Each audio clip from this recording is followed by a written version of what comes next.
Welcome welcome welcome. स्वागत है आपका ASPEnglish.com में।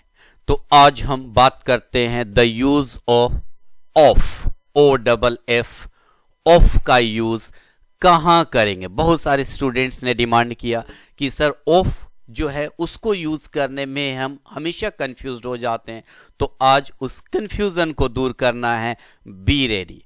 ऑफ का यूज करेंगे कहां। सबसे पहले बेस के बारे में हम समझ लेते हैं, जो हमारे दिमाग में होना चाहिए कि ऑफ है क्या। तो इसे हम एडवर्ब के रूप में यूज कर सकते हैं, प्रीपोजिशन के रूप में यूज कर सकते हैं, या एडजेक्टिव के रूप में यूज कर सकते हैं। मींस या नाउन प्रोनाउन वर्ब एडजेक्टिव, इसकी क्वालिटी बतलाने के लिए जब एडजेक्टिव की बात करते हैं नाउन प्रोनाउन की क्वालिटी बतलाता है, और नाउन प्रोनाउन को छोड़कर बाकी सब की क्वालिटी बतलाता है एडवर्ब।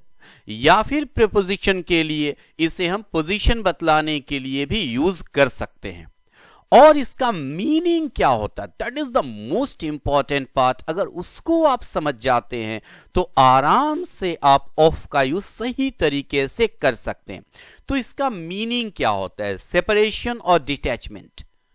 अवे ब्रैकेट में मैंने लिखा होगा अवे मींस कोई एक चीज जब किसी दूसरी चीज से अलग होने की बात हो, दूर होने की बात हो, दूर जाने की बात हो, डिटैचमेंट की बात हो, तब हम वहां पर OFF ऑफ का यूज मेनली करते हैं एडवर्ब के रूप में या एडजेक्टिव के रूप में।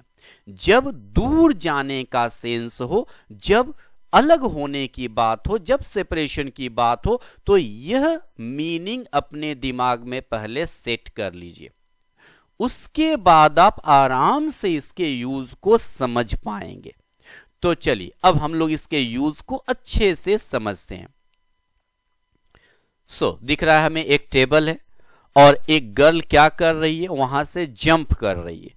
तो हम क्या बोल सकते हैं, शी जंप्ड ऑफ, एडवर्ब के रूप में हो गया शी जंप्ड ऑफ। या इसे प्रीपोजिशन के रूप में हम बोल सकते हैं she jumped of the table, she jumped of the table. अच्छे से देखिए, टेबल से वह डिटैचमेंट दिखलाया जा रहा है, सेपरेशन दिखलाया जा रहा है। वहां से दूर जब जंप करेगी तो वहां से दूर जाएगी, निश्चित रूप से बात है। तो वहां पर हम जंप्ड ऑफ का यूज करेंगे। एक कैट दिख रही है, जब एक डॉग आया, कैट क्या की, भाग गई वहां से। हम क्या लिख सकते हैं, the cat ran off, the cat ran off means वह वहां से दूर चली गई जहां वह खड़ी थी। या प्रीपोजिशन के रूप में हम यूज कर सकते हैं the cat ran off the dog, the cat ran off the dog. एक गर्ल का पिक्चर दिख रहा है और वह अपने जैकेट को खोल रही है। She is taking the jacket of, she is taking the jacket of. Jacket of, of यह दिखला रहा है कि जैकेट वहां से अलग हो रहा है। और इसे हम प्रीपोजिशन के रूप में कहां से अलग हो रहा है, off her body. She is taking the jacket of her body, preposition के रूप में यूज कर दिया गया, शी is taking the jacket of her बॉडी। और एक एग्जाम्पल देखते हैं,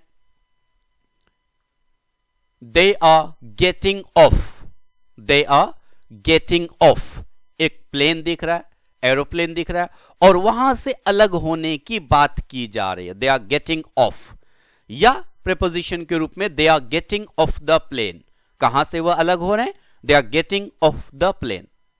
तो जब हम अपने दिमाग में यह मीनिंग अच्छे से रखेंगे कि ऑफ का मीनिंग डिटैचमेंट होता है, सेपरेशन होता है, तो हम बहुत सारे फ्रेजल वर्ब्स का यूज आराम से कर सकते। बहुत सारे फ्रेजल वर्ब्स हम खुद से बना सकते हैं। चलिए अब थोड़ा सा हम बात कर लेते हैं कि हमें इसे एडजेक्टिव के रूप में कैसे यूज करना है, कहां यूज करना है। तो एडजेक्टिव के रूप में लगभग सेम सेंस होता है। जैसे दूर होने की बात जब होती है तो वहां पर हम सेंस के हिसाब से हम यूज कर सकते हैं द ऑफ साइड फील्डर्स। कैसे फील्डर्स है भाई, ऑन साइड फील्डर्स या ऑफ साइड फील्डर्स। तो यहां पर हम ऑफ साइड फील्डर्स की बात कर रहे हैं, तो फील्डर्स की क्वालिटी बतला दी गई। तो यहां पर ऑफ साइड जो है वह ऑफ एडजेक्टिव के रूप में यूज कर दिया गया, the of side fielders. This is off season for these shopkeepers. Off season मतलब सीजन से अगर दूर है, मतलब वो मेन सीजन में नहीं है। कुछ ऐसे पार्टिकुलर सीजन होते हैं जिसमें कस्टमर्स बहुत सारे होते हैं, अगर वह सीजन नहीं है तो वो ऑफ सीजन हो गया। The light is of, electricity जब जाती है, जब हम उस इलेक्ट्रिसिटी को कट ऑफ कर देते हैं, काट देते हैं, मतलब इलेक्ट्रिसिटी जो है स्विच के जरिए दूर कर दी गई उससे, तो हो गया the light is of. The light is of, light जो है ऑफ है। और उसी के हिसाब से द मूड इज ऑफ, जब मूड में इलेक्ट्रिसिटी नहीं हो, मींस हैप्पीनेस नहीं हो, तो वहां पर हम बोल सकते हैं his mood is of, means वह सैड है, उदास है, उसका मूड ऑफ है। तो हमने इसके पहले देखा एडवर्ब या प्रीपोजिशन के रूप में, और कभी कभी इसे हम एडजेक्टिव के रूप में भी यूज कर सकते हैं। तो अब यह आपके लिए बिल्कुल इजी हो गया होगा, अच्छे से इसे यूज करें। Thank you, thank you, thank you very much.